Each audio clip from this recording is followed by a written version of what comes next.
अस्सलाम वालेकुम बेटा, आज हम सेकेंड ईयर का चैप्टर नंबर 20 स्टार्ट करने लगे हैं, जो कि है एटॉमिक स्पेक्ट्रम। ठीक है बेटा, इस स्पेक्ट्रम का जो वर्ड है आपने कहीं ना कहीं तो पढ़ा होगा आप लोगों ने, बल्कि रूटीन लाइफ में भी बहुत सुना होगा कि स्पेक्ट्रम जो होता है असल में डिफरेंट कलर्स का नाम होता है। ठीक है ना। अब बेटा कलर्स ही कहाँ से आते हैं, कैसे आते हैं, सिंपल मैं आपको एग्जाम्पल बताती हूँ, आपको सारी चीज़ें क्लियर हो जाएंगी। बेटा सपोज करें ये मेरे पास देखिए एक टॉर्च है। ठीक है, कोई भी टॉर्च है, आपको पता है टॉर्च है तो लाइट निकलेगी, और कौन सी लाइट निकली, सपोज कर लें वाइट लाइट निकली है। यही वाइट लाइट उसके आगे मैंने प्रिज्म रख दिया। बेटा प्रिज्म जो होता है ना असल में होता है शफाफ, बड़ा क्लीन होता है, बड़ा क्लियर होता है। अब देखें ये वाइट लाइट आई है, एक शफाफ मीडियम के ऊपर पड़ी है, प्रिज्म के ऊपर पड़ी है, और मैंने क्या देखा कि उसी वाइट लाइट के अंदर से मजीद इतने सारे कलर निकल आए। और कौन कौन से कलर निकले? वॉयलेट है, इंडिगो है, blue, green, yellow, orange, red. इसको याद करने का जो तरीका है वो है विबग्यो। वी से वॉयलेट, आई से Indigo, blue, green, yellow, orange और रेड। ठीक है ना। अब बेटा ये इतने सारे कलर कैसे निकले? असल में थी वाइट लाइट, तो फिर वाइट लाइट के अंदर इतने सारे रंग कहाँ से आए?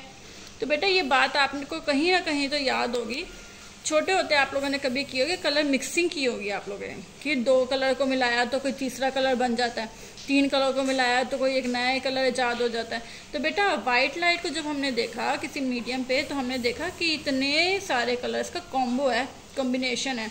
हुआ कुछ ऐसे कि इन सारे कलर्स को जब हमने मिला लिया, तो जब सारे कलर एड अप हो गए तो वो वाइट लाइट बन गई। ठीक है, तो फिर मैं ऐसे कह दूँ कि जो वाइट लाइट है असल में वो सिंगल वेवलेंथ नहीं है, वो क्या है, वो मल्टीपल ऑफ वेवलेंथ का कॉम्बिनेशन है।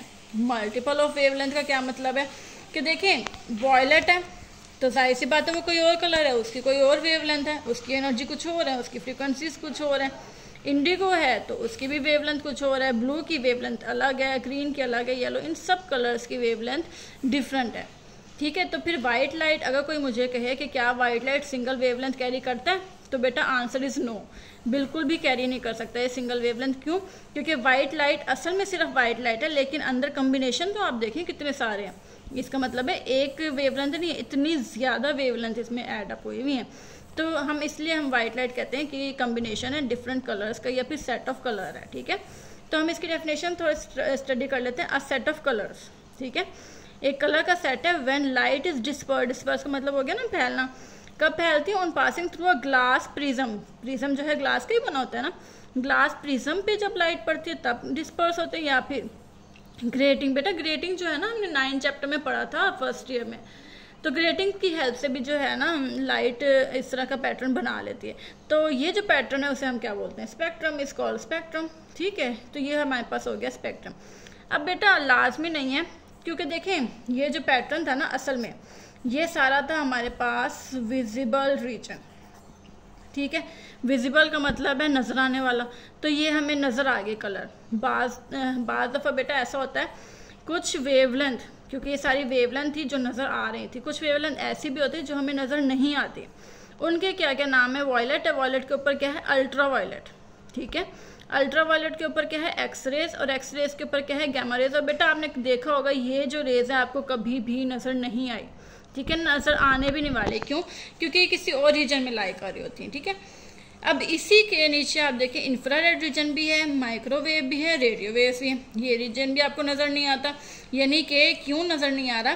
क्योंकि इनकी जो एनर्जीज है ना उससे ये वाली एनर्जीज हाई हैं, ये वाली एनर्जीज लो है, इसलिए ना ये नज़र आ रही है हमें, ना ये वाली नज़र आ रही है, लेकिन ये प्रेजेंट लाजमी होती है। ठीक है, अब बेटा ये जो पूरा है ना ये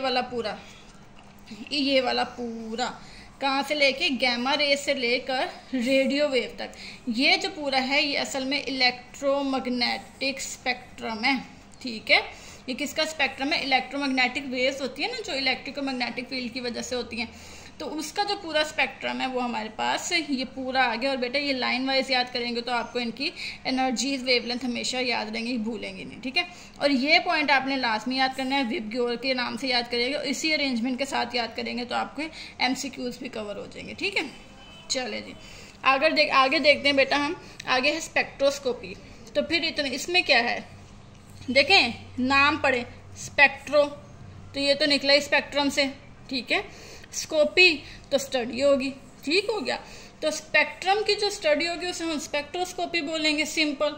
तो ये देखें मैंने शॉर्टकट भी लिखा है, the branch of physics that deal with the study of spectrum, उसे हम क्या बोलेंगे, स्पेक्ट्रोस्कोपी। अगर आप ये नहीं करना चाहते तो बेटा आपको मैंने दूसरी भी दी है, इससे ये होगा कि आपके ना MCQs भी इसमें कवर हो जाएंगे।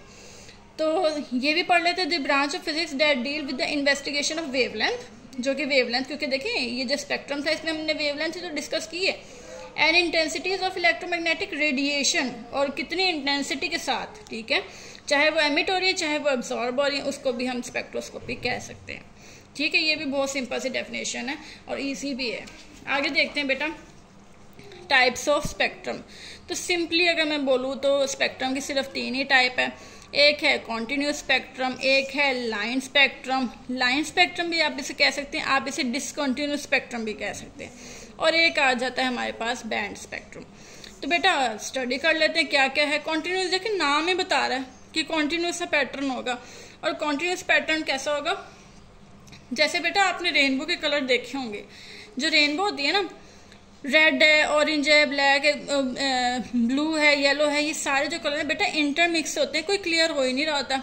आप ये नहीं कह सकते कि ये वाली लाइन रेड की है, ये ब्लू की है, ये पिंक है, ये आप इस तरह से उसको क्लेरिफाई कर ही नहीं सकते, वो कलर बड़े आपस में ना इंटरमिक्स होते हैं।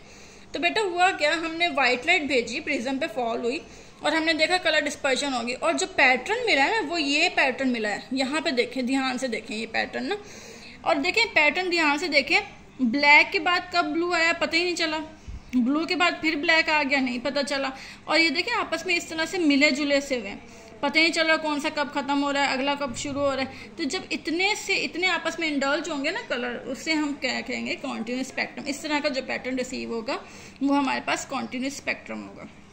तो बेटा कॉन्टिन्यूस स्पेक्ट्रम किस किस का हो सकता है, वो हो सकता है स्पेक्ट्रम ऑफ व्हाइट लाइट, देखिए व्हाइट लाइट का मैंने आपको करके भी दिखा दिया, और ब्लैक बॉडी की जो रेडिएशन एमिट होती है ना वो हमारे पास कॉन्टिन्यूस स्पेक्ट्रम होती है। ब्लैक बॉडी के ऊपर बेटा हम और तफसील से बात करेंगे, फिलहाल आप ये याद रखिए कि ब्लैक बॉडी का जो पैटर्न होता है वो भी कॉन्टिन्यूस स्पेक्ट्रम का ही होता है। ठीक है, तो फिर बेटा कॉन्टिन्यूस के बाद फिर जो इसके ऑपोजिट होगा वो क्या होगा, डिसकॉन्टिन्यूस। लो जी, डिसकॉन्टिन्यूस स्पेक्ट्रम भी आ गया। तो डिसकॉन्टिन्यूस में क्या आएगा, कॉन्टिन्यूस नहीं होगा, ऐसे ही है ना, कॉन्टिन्यूस नहीं होगा, एक जैसा पैटर्न नहीं बन रहा होगा। तो देखें इस बार मैंने व्हाइट लाइट नहीं दी, इस बार मैंने दी येलो लाइट। अब टॉर्च से जो लाइट निकल रही है वो येलो कलर की, येलो लाइट है, और वो प्रिज्म के ऊपर फॉल हो रही है। तो बेटा इसका जो रिजल्ट है वो बड़ा अनोखा सा आया है। हमने क्या देखा, इस बार तो सिर्फ 2 कलर आए हैं, रेड और ग्रीन, बाकी कलर कहाँ गए, वो क्यों नहीं आए बेटा, वो इसलिए नहीं आए क्योंकि देखें बाकी जो कलर है वो ज्यादा कलर तब आते हैं, या सारे 7 कलर तब आते हैं जब व्हाइट लाइट होते हैं। तो मैं इन शॉर्ट भी बोलूँ तो मैं ऐसे कह सकती हूँ, व्हाइट लाइट में 7 कलर होते हैं, तो फिर येलो लाइट में तो 7 कलर नहीं होंगे, और कितने होंगे, तो फिर वो 2 होंगे। और वो किसने बताया, प्रिज्म के थ्रू जब हमने एमिटेड लाइट देखी तो वो सिर्फ 2 कलर की है। इसका मतलब ये है रेड और ग्रीन की वेवलेंथ्स इनको आपस में मिक्स करें तो वो येलो लाइट बन जाएगी। ठीक है ना, तो फिर ये जो स्पेक्ट्रम है, ये जो पैटर्न है वो कहाँ से आता है, spectrum of hydrogen atom. Hydrogen जब एमिट हो रहा होता है या फिर एक शेल से दूसरे शेल में आ रहा होता है, तो वो जो रेडिएशन एमिट करता है वो डिसकंटिन्यूस पैटर्न में करता है, या फिर एटॉमिक स्पेक्ट्रम का भी आप नाम देख सकते हैं। और इसका पैटर्न बेटा कुछ ऐसे होगा कि एक लाइन बन गई, फिर गैप आ गया, फिर लाइन बन गई, इस तरह से। ये डिसकंटिन्यूटी, ये कंटिन्यूस नहीं है। तो इस तरह का जो पैटर्न होगा वो हमारे पास किसका होगा, लाइन स्पेक्ट्रम का या फिर डिसकंटिन्यूस स्पेक्ट्रम का। आगे जी बैंड स्पेक्ट्रम है, इसको आपकी बुक ने ज़्यादा डिस्कस तो नहीं किया, तो हम भी थोड़ा सा इसको एक्सप्लेन कर ही लेते हैं। जब आप लाइट भेजते हैं तो डिफरेंट कलर आते हैं। अब बेटा वो जो कलर है ना वो डिसकंटिन्यूस है ना वो कॉन्टिन्यूस है, लेकिन ना जब वो बन रहा होता है ना पैटर्न, तो इस तरह की ना लाइनें शो हो रही होती हैं आपको ना, इस तरह की लाइनें, हल्की हल्की स्लाइड सी लाइनें शो हो रही होंगी। आप अपनी बुक में चेक करेंगे ना तो बुक में ज़्यादा क्लियर नजर आएगा। तो ये जो पैटर्न होता है वो हमारे पास किसका है, बैंड स्पेक्ट्रम का। और ये जो स्पेक्ट्रम है, स्पेक्ट्रम क्रिएटेड बाय मॉलिक्यूल्स, जो मॉलिक्यूल स्पेक्ट्रम बनाते हैं वो असल में हमारे पास क्या होता है, बैंड स्पेक्ट्रम। तो बेटा आज के लिए हमने बस इतना ही करना है। हमने पढ़ा है हमने असल में इंट्रोडक्शन किया आज मोस्टली ना, तो स्पेक्ट्रम के बारे में हमने स्टडी किया है, एटॉमिक स्पेक्ट्रम डिस्कस किया आज स्पेक्ट्रोस्कोपी भी डिस्कस किया है हमने, और टाइप्स ऑफ स्पेक्ट्रम डिस्कस कर लिया, जिसमें कॉन्टिन्यूस स्पेक्ट्रम आता है, डिसकॉन्टिन्यूस और बैंड स्पेक्ट्रम।